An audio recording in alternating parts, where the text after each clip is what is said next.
Hello दोस्तों, Rajasthan high court stenographer के लिए बेहतरीन डिक्टेशन स्टार्ट होगी 3 सेकंड बाद। स्टार्ट।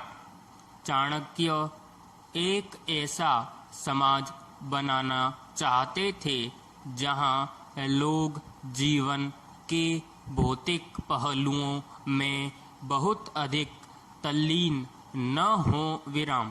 उन्होंने आध्यात्मिकता पर भी समान रूप से जोर दिया विराम। सभी के लिए समानता उनका आदर्श वाक्य था विराम। नागरिकों की सुरक्षा उनके लिए सबसे महत्वपूर्ण थी विराम। उन्होंने कृषि को पूर्ण समर्थन दिया क्योंकि वे इसे एक राज्य का विषय मानते थे विराम। उन्होंने महिलाओं की सुरक्षा में विश्वास किया और इसलिए उनके खिलाफ शोषण के सभी रूपों को समाप्त करने का पूर्ण प्रयास किया विराम। पैराग्राफ। वह राज्य के भीतर और बाहर दोनों जगह व्यापार के लिए शहरों का निर्माण करना चाहते थे विराम। उन्होंने बाहरी आक्रमणों के खिलाफ मुकाबला करने के लिए इमारत के किलों को भी प्रोत्साहित किया विराम।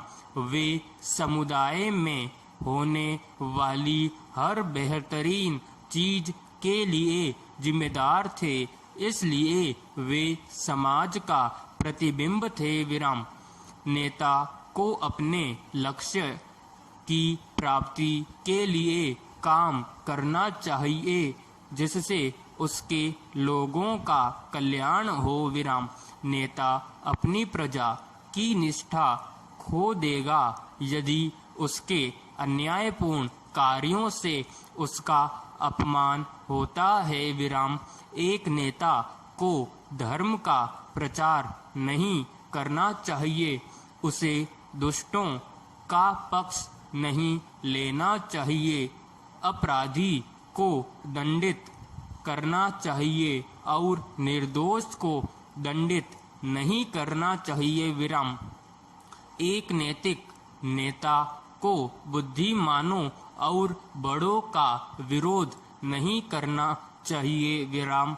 उसे अपने विषयों के सभी जरूरी मामलों को सुनना चाहिए और उन्हें स्थगित नहीं करना चाहिए क्योंकि न्याय में देरी न्याय से इनकार है विराम। एक आदर्श नेता राजा और ऋषि का एक संयोजन है विराम। एक राजा की तरह वह गतिशील है, सक्रिय है, निर्णय लेने की क्षमता है विराम। एक राजा को धर्म का प्रचारक होना चाहिए विराम। उसे प्रकृति, आत्मसंयम और आत्मा, बुद्धि और अंतर्ज्ञान, उत्साह को नियंत्रित करने का गुण होना चाहिए विराम। उसे अपनी वासना, लालच और मोह, घमंड और अभिमान पर नियंत्रण रखना चाहिए विराम। पैराग्राफ। राजा नए कानूनों का प्रचार कर सकता है लेकिन मूल सिद्धांतों को शास्त्रों के विचार से चिपके रहना चाहिए विराम। उसे ब्रह्मांड के नैतिक क्रम में एक सकारात्मक विश्वास होना चाहिए। यह एक ऐसा विचार है जहां एक व्यक्ति के पास जानकारी होती है और वह स्वयं को सीमित करके उससे चिपक जाता है विराम। एक राजा केवल अपने विषयों की मदद से चल सकता है विराम। मंत्रियों को जिम्मेदारी राजा द्वारा बताई जाती है विराम। चाणक्य नीति का एक कथन सदैव स्मरण रखें। मुझे वह दौलत नहीं चाहिए जिसके लिए कठोर यातना सहनी पड़े या सदाचार का त्याग करना पड़े या अपने शत्रु की चापलूसी करनी पड़े। विराम। इस कथन से ही सारे फसाद मिट जाते हैं। विराम पैराग्राफ। ऐसा माना जाता है कि सबसे पहले अखंड भारत की परिकल्पना आचार्य चाणक्य ने ही की थी। विराम। उस समय भारत आर्यावर्त के नाम से जाना जाता था। विराम। तब भारत की सीमाएं बहुत ही विस्तृत थीं, जो कि कई छोटे छोटे साम्राज्य में विभाजित थीं। विराम। इन सभी साम्राज्यों को जोड़कर अखंड भारत बनाने का सपना आचार्य चाणक्य ने देखा था। विराम।